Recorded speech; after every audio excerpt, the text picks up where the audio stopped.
Hi friends, welcome back to my channel student mate. 8ാം ക്ലാസ്സിലെ ഇംഗ്ലീഷിലെ the boy who drew cats എന്നുള്ള പാഠഭാഗം കഴിഞ്ഞ 2 വീഡിയോസിലായി നമ്മൾ ഡിസ്കസ് ചെയ്തു. അപ്പോൾ അതിൽ കുറച്ച് സ്കഫോൾഡിങ് ക്വസ്റ്റ്യൻസ് ഉണ്ട്. അതിൽ 11 ക്വസ്റ്റ്യൻസ് ഉണ്ട്. അതിൻ്റെ ആൻസേഴ്സാണ് നമ്മളിപ്പോൾ ഡിസ്കസ് ചെയ്യാൻ പോകുന്നത്. ഓരോ ക്വസ്റ്റ്യനും ഓരോ പേജിലുള്ള ക്വസ്റ്റ്യൻസാണ്. അപ്പോൾ അപ്പോഴത്തെ സിറ്റുവേഷൻസ് അനുസരിച്ചുള്ള ക്വസ്റ്റ്യൻസാണ്. അപ്പോൾ അതിനനുസരിച്ചുള്ള ആൻസേഴ്സാണ് നമ്മളിപ്പോൾ ചെയ്യാൻ പോകുന്നത്. ഫസ്റ്റ് പേജിൽ തന്നെയുള്ള ക്വസ്റ്റ്യനാണ്. How is the youngest child introduced in the story? ആ സ്റ്റോറിയിൽ ഏറ്റവും ചെറിയ കുട്ടി, ആ ഫാർമറിൻ്റെയും വൈഫിൻ്റെയും ചെറിയ കുട്ടി എങ്ങനെയാണ് ഇൻട്രൊഡ്യൂസ് ചെയ്യപ്പെട്ടിരിക്കുന്നതെന്നാണ്. ഫസ്റ്റ് തന്നെ നമ്മൾ പഠിച്ചു എങ്ങനെയാണ് ആ കുട്ടി ഒരു വീക്കായിട്ടുള്ള കുട്ടിയാണ്. ഒരു ഫാർമർക്ക് ചേരുന്ന രീതിക്കുള്ള ഒരു ബോഡി അല്ല, വീക്കായിട്ടുള്ള ബോഡിയാണ്, പക്ഷെ നല്ല ബുദ്ധിയുള്ള കുട്ടിയാണെന്നൊക്കെ നമ്മൾ പറഞ്ഞില്ല. അപ്പോൾ അതന്നെയാണ് അതിൻ്റെ answer.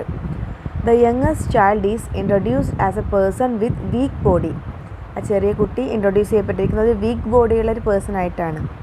He did not seem to be fit for hard work. ഒരു ഹാർഡ് വർക്ക് ചെയ്യാനുള്ളൊരു ബോഡി അല്ല അവൻ്റേത്. He was very cleverer than all his brothers and sisters. അവൻ നല്ല ബുദ്ധിമാനാണ്. അവൻ്റെ മറ്റുള്ള സിസ്റ്റേഴ്സിനേക്കാളും ബ്രദേഴ്സിനേക്കാളും ഒക്കെ ഒരു ബുദ്ധിയുള്ള കുട്ടിയാണ്. But he was quite weak and small. പക്ഷെ അവൻ ബോഡി വീക്കാണ്, അതുപോലെ തന്നെ ചെറിയ ഒരാളാണ്, ഉയരം വെക്കാത്ത ഒരാളുമാണ്. അതാണ് അതിൻ്റെ answer.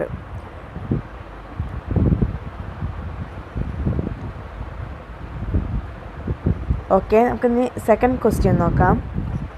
Y did the parents take the boy to the priest? ആ പാരൻസ് ആ കുട്ടീനെ കൊണ്ട് പ്രീസ്റ്റിൻ്റെ അടുത്തേക്ക് പോയി എന്ന് നമ്മളൊരു സന്ദർഭം വായിച്ചു വരുന്നു. അത് എന്തുകൊണ്ടാണ് അവരത് പോയത് എന്നാണ് ക്വസ്റ്റ്യൻ. അപ്പോൾ എന്തുകൊണ്ടാണ്? അവനൊരു ഫാമർ ആവാൻ രീതിക്കുള്ളൊരു ബോഡി അല്ല അവൻ്റെത്. അപ്പോൾ അതുകൊണ്ട് അവന് ഫാമർ ആവുന്നതിനേക്കാൾ നല്ലത് പ്രീസ്റ്റ് ആവുന്നതാണ് എന്ന്, പുരോഹിതനാവുന്നതാണ് എന്ന് അവൻ്റെ ഫാമിലിക്ക് തോന്നി, അവൻ്റെ പാരൻസിന് തോന്നി. അതുകൊണ്ടാണ് വേറൊരു പ്രീസ്റ്റിൻ്റെ അടുത്ത് അദ്ദേഹത്തിൻ്റെ അക്കലൈറ്റായിട്ട് നിയമിക്കാൻ വേണ്ടി ഇവർ പോയത്. അതിൻ്റെ ആൻസർ ഇതാണ്. The boy was quite weak and small, and people said he could never grow very big. ആ കുട്ടി ക്വൈറ്റ് വീക്കുമാണ്, അതുപോലെ തന്നെ സ്മോളാണ്. അതിൽ മറ്റുള്ള ആളുകളൊക്കെ പറഞ്ഞു അവന് ഇനി കൂടുതൽ വളരില്ല എന്ന് പറഞ്ഞു. So his parents thought it would be better for him to become a priest than to become a farmer. അപ്പോൾ അവൻ്റെ പാരൻസ് കരുതി അവനൊരു ഫാമർ ആവുന്നതിനേക്കാൾ നല്ലത് ഒരു പ്രീസ്റ്റ് ആവുന്നതാണ്, അവൻ്റെ ശരീരം കൊണ്ട് അതിനെ കഴിയുള്ളൂ എന്ന് അവർക്ക് തോന്നി. അതുകൊണ്ടാണ് അവനെ പ്രീസ്റ്റിൻ്റെ അടുത്ത് കൊണ്ടാക്കിയത്. Third question. But perhaps you will become a great artist. Do you think the opinion of the priest about the boy is appropriate? Why? അപ്പോൾ അത് ആ പ്രീസ്റ്റ്, അവനെ കൊണ്ടാക്കിയ പ്രീസ്റ്റ് അവനോട് പറയുന്നൊരു കാര്യമാണ്. അത് എന്ത്? നീ ഒരു ഗ്രേറ്റ് ആർട്ടിസ്റ്റ് ആവും എന്ന് പറയുന്ന കാര്യമാണ്. അപ്പോൾ നിങ്ങൾക്ക് തോന്നുന്നുണ്ടോ അങ്ങനെ അദ്ദേഹം പറയുന്നത് ശരിയാണ് എന്നുള്ളത് ഉണ്ടെങ്കിൽ എന്തുകൊണ്ട് എന്നാണ് ക്വസ്റ്റ്യൻ. അപ്പോൾ ശരിയാണ്. എന്തുകൊണ്ടാണ്? അവൻ എപ്പോഴും, ഈവൻ സ്റ്റഡി ടൈമിൽ പോലും അവൻ എപ്പോഴും കാറ്റ്സിൻ്റെ പിക്ചർ വരഞ്ഞുകൊണ്ടിരിക്കും. നമുക്കിപ്പോൾ അങ്ങനെ എപ്പോഴും പിക്ചർ പറയാൻ നമുക്ക് തോന്നാറില്ലല്ലോ. തോന്നുന്നവരുമുണ്ട്, പക്ഷെ ഒരു ആർട്ടിസ്റ്റ് മെൻറ്റാലിറ്റി, ഒരു ഗ്രേറ്റ് ആർട്ടിസ്റ്റ് ആണെങ്കിലേ ഉള്ളൂ അതൊക്കെ തോന്നുള്ളൂ. അപ്പോൾ അവൻ ഒരു ഗ്രേറ്റ് ആർട്ടിസ്റ്റ് ആവും എന്ന് നമുക്കും തോന്നിയല്ലോ. അപ്പോൾ ആൻസർ ഇതാണ്. Yes, because he is like to draw pictures of cats even in study hours. അതെ, ശരിയാണ്. കാരണം എന്താണെന്ന് വെച്ചാൽ അവൻ സ്റ്റഡി അവേഴ്സിൽ പോലും കാറ്റിൻ്റെ പിക്ചേഴ്സ് വരയാനാണ് ഇഷ്ടപ്പെടുന്നത്. Whenever he is alone he draws the picture of cats. അവൻ എപ്പോഴൊക്കെ ഒറ്റക്കായിരിക്കുന്നു അപ്പോഴൊക്കെ അവൻ കാറ്റ്സിൻ്റെ പിക്ചർ വരയും. So he will become a great artist. അതുകൊണ്ട് തന്നെ അവൻ ഒരു ഗ്രേറ്റ് ആർട്ടിസ്റ്റ് ആവാനുള്ള ചാൻസ് ഉണ്ട്. ഓക്കെ, ഇനി fourth question. What was the advice of the priest to the boy? ആ കുട്ടി ടെമ്പിളിൽ നിന്ന് പോകുന്ന ടൈമിൽ അവിടുത്തെ പ്രീസ്റ്റ്, അവിടെയുള്ള പുരോഹിതൻ അവനൊരു ഉപദേശം കൊടുത്തിരുന്നു. നമ്മളത് ആ സ്റ്റോറി വായിക്കുമ്പോൾ തന്നെ നമ്മളത് എടുത്തെടുത്ത് പറഞ്ഞിരുന്നു. എന്തായിരുന്നു അത് എന്നാണ് ചോദിക്കുന്നത്. The priest advised avoid large places at night, keep to small. എന്തായിരുന്നു അദ്ദേഹം കൊടുത്ത ഉപദേശം? Avoid large places at night, keep to small. വലിയ പ്ലേസുകൾ നൈറ്റിൽ, രാത്രി കാലങ്ങളിൽ വലിയ പ്ലേസുകൾ ഒഴിവാക്കി ചെറിയത് കീപ്പ് ചെയ്യാനാണ് പറയുന്നത്. Okay, next fifth question. Why didn't the boy go home after he left the temple? ആ ടെമ്പിളിൽ നിന്നും, ആ വില്ലേജ് ടെമ്പിളിൽ നിന്നും പുറത്തിറങ്ങിയതിന് ശേഷം ബോയ് അവൻ്റെ വീട്ടിലേക്ക് പോയില്ല. അതെന്തുകൊണ്ട്? വീട്ടിലേക്ക് പോകാനല്ല അവൻ തീരുമാനിച്ചത്. അത് എന്തുകൊണ്ടാണെന്നാണ്. അതെ, അവൻ്റെ പേടി കൊണ്ടാണ്. അവന് പേടിച്ചു. അപ്പം അച്ഛൻ അവനെ വീട്ടിലെ ബുദ്ധിമുട്ടിൽ നിന്നൊക്കെ മാറ്റി ഈ പ്രീസ്റ്റിൻ്റെ അടുത്ത് ഒരു പ്രീസ്റ്റ് ആവാൻ വേണ്ടി കൊണ്ടുവന്ന് നിർത്തി. ആ സ്ഥാനത്ത് അവൻ അവിടെ അനുസരണക്കേട് കാണിച്ചത് കൊണ്ട് അവിടെ നിന്നും പുറത്താക്കി. അതുകൊണ്ട് അവനിക്ക് വീട്ടിലേക്ക് തിരിച്ചു ചെല്ലാൻ പേടിയാണ്. He felt sure his father would punish him for having been disobedient to the priest. So he was afraid to go home. ആ പ്രീസ്റ്റിനെ ഡിസൊബീഡിയൻ്റ്, അതായത് അനുസരണക്കേട് കാണിച്ചത് കാരണം വീട്ടിലേക്ക് ചെന്ന് കഴിഞ്ഞാൽ അച്ഛൻ അവനെ പണിഷ് ചെയ്യുമോ, അവന് എന്തെങ്കിലും പണിഷ്മെൻറ്റ് കൊടുക്കുമോ എന്ന് പേടിച്ചുകൊണ്ടാണ് അവൻ വീട്ടിലേക്ക് പോവാതിരുന്നത്. 6th question. When the boy entered the temple, he did not see anyone. What could be the reason?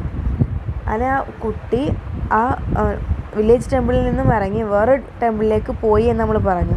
അങ്ങനെ അവൻ ആ ടെമ്പിളിലേക്ക് കയറിയ സമയത്ത് അവിടെ ആരെയും കണ്ടില്ല. അതിനുള്ള കാരണം എന്തായിരുന്നു എന്നാണ്. കാരണം എന്തായിരുന്നു? അവിടെയുള്ള പ്രീസ്റ്റുകളെയൊക്കെ ഒരു ഗോബ്ലിൻ വന്ന് അവിടെ നിന്നൊക്കെ എല്ലാവരെയും അവിടെ നിന്ന് ഒഴിവാക്കി അവിടെയുള്ള കൈവശം സ്ഥാപിച്ച് അവിടെ താമസാക്കിയിരിക്കുകയാണ്. അതുകൊണ്ടാണ് അവിടെ ആരെയും കാണാതിരുന്നത്. There is no anyone in the temple because a goblin had frightened the priest away and had taken possession of the place. അവിടെ ആരും ഉണ്ടായിരുന്നില്ല, കാരണം ഒരു ഗോബ്ലിൻ അവരെയൊക്കെ പേടിപ്പിച്ച് അവിടെ നിന്ന് പറഞ്ഞയച്ച് അവിടെ കുടിയേറി പാർക്കാണ്. ഇനി 7th question. Why did he choose a small place to sleep? ആ കുട്ടി ആ ടെമ്പിളിലെത്തി അവിടുന്ന് ഉറങ്ങാൻ വേണ്ടി നിൽക്കുന്നപ്പോൾ അവൻ അവിടെ ഒന്നും ഉറങ്ങാണ്ട് ഒരു ചെറിയ പ്ലേസ്, ഒരു ചെറിയ ക്യാബിനറ്റ് അവൻ സെലക്ട് ചെയ്തു. അത് എന്തുകൊണ്ട് എന്നാണ് ചോദിക്കുന്നത്. എന്തുകൊണ്ടാണ്? The boy felt afraid when he was alone in the big temple. ആ വലിയ ടെമ്പിളിൽ അവൻ ഒറ്റക്കാണ്, അതുകൊണ്ട് തന്നെ അവനൊരു പേടി ഉണ്ടായിരുന്നു. When he gets sleepy, he remembered the words of the priest, avoid large places at night, keep to small. അപ്പോൾ അവന് നന്നായിട്ട് ഉറക്കം വന്ന സമയത്ത് അവൻ്റെ മുന്നത്തെ പ്രീസ്റ്റ് പറഞ്ഞ ആ ഉപദേശം, ആ അഡ്വൈസ് അവന് ഓർമ്മിക്കുകയാണ്. എന്തായിരുന്നു? രാത്രി കാലങ്ങളിൽ വലിയ പ്ലേസുകൾ ഒഴിവാക്കി ചെറിയ പ്ലേസ് കീപ്പ് ചെയ്യാൻ വേണ്ട. അപ്പോൾ അവനും ആദ്യം തന്നെ ഉറങ്ങാൻ നിന്നാൽ വലിയ പ്ലേസിലാണ്, വലിയ ഇതിലാണ്. അപ്പോൾ അവിടെ നിന്ന് ചെറിയ പ്ലേസ് അവൻ സെലക്ട് ചെയ്യാൻ തീരുമാനിച്ചു. He choose a small place to sleep. അതുകൊണ്ട് അവൻ ഒരു ചെറിയ പ്ലേസ് സെലക്ട് ചെയ്തു. 8th question. Where did the boy find a safe place to sleep on? ആ കുട്ടി ഉറങ്ങാൻ വേണ്ടി ഒരു സേഫായിട്ടുള്ള ചെറിയ സ്ഥലം എവിടെയാണ് അവൻ ഫൈൻഡ് ചെയ്തത്, എവിടെയാണ് കണ്ടുപിടിച്ചത്? He found a little cabinet with a sliding door. ഒരു ചെറിയ ക്യാബിനറ്റ്, ഒരു സ്ലൈഡിങ് ഡോറുള്ള ചെറിയ ക്യാബിനറ്റിലാണ് അവൻ ഉറങ്ങിയത്. Question number 9. What was the dreadful voice that the boy heard? അപ്പോൾ അവനതിൽ ഉറങ്ങുന്ന സമയത്ത് രാത്രി കുറച്ച് ലേറ്റ് നൈറ്റ് ആയ ടൈമിൽ ഒരു ഡ്രെഡ്ഫുൾ ആയിട്ടുള്ള വളരെ ഭീകരമായിട്ടൊരു സൗണ്ട് കേട്ടു എന്ന് പറഞ്ഞു. എന്ത് സൗണ്ടായിരുന്നു അത്?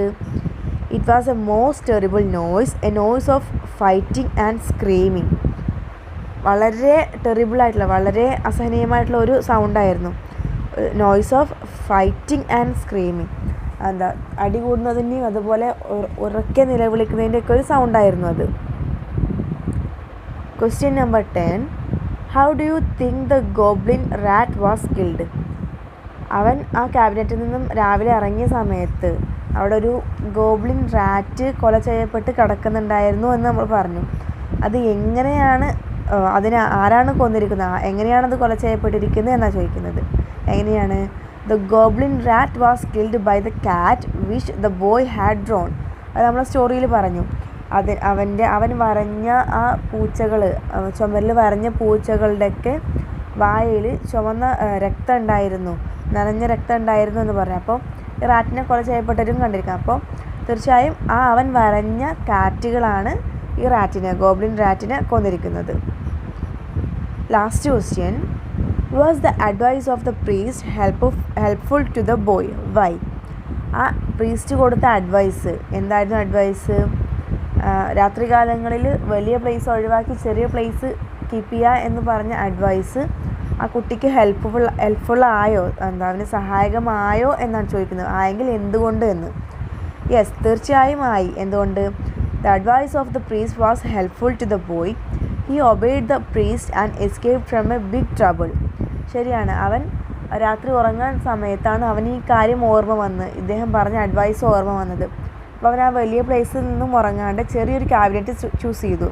അതുകൊണ്ട് അവനവിടെ ഉറങ്ങാൻ പോയ സമയത്താണ് ഇവൻ ഉറങ്ങാൻ ആദ്യം വിചാരിച്ച സ്ഥലത്ത് ഈ റാറ്റിൻ്റെ കൊലയും കാര്യങ്ങളും സ്ക്രീമിങ്ങും വളരെ വലിയ സൗണ്ടും ഒക്കെ ഉണ്ടായത്. അവൻ ആ ചെറിയ സ്ഥലത്ത് ഉറങ്ങിയതുകൊണ്ട് അതിലൊന്നും പെടാണ്ട് അവന് സേഫായി. അതുകൊണ്ട് അദ്ദേഹം പറഞ്ഞ ആ ഒരു കാര്യം അവന് ഉപകാരപ്രദമായി എന്നാണ് നമ്മൾക്ക് ഈ സ്റ്റോറി വായിച്ചപ്പോൾ മനസ്സിലായത്. ഓക്കെ, അപ്പോൾ നമ്മളിതിൽ 11 സ്കഫോൾഡിങ് ക്വസ്റ്റ്യൻസ് നമ്മളിപ്പോൾ ഡിസ്കസ് ചെയ്ത് കഴിഞ്ഞു. അപ്പോൾ ഇനി എന്തെങ്കിലും ഡൗട്ട്സ് ഉണ്ടെങ്കിൽ നിങ്ങൾ ചോദിക്കുക. അപ്പോൾ ഇന്നത്തെ എൻ്റെ വീഡിയോ നിങ്ങൾക്ക് ഇഷ്ടമായെങ്കിൽ ലൈക്ക് ചെയ്യുക, ഷെയർ ചെയ്യുക, ചാനൽ സബ്സ്ക്രൈബ് ചെയ്യാത്തവരാണെങ്കിൽ സബ്സ്ക്രൈബ് ചെയ്യുക. Thank you.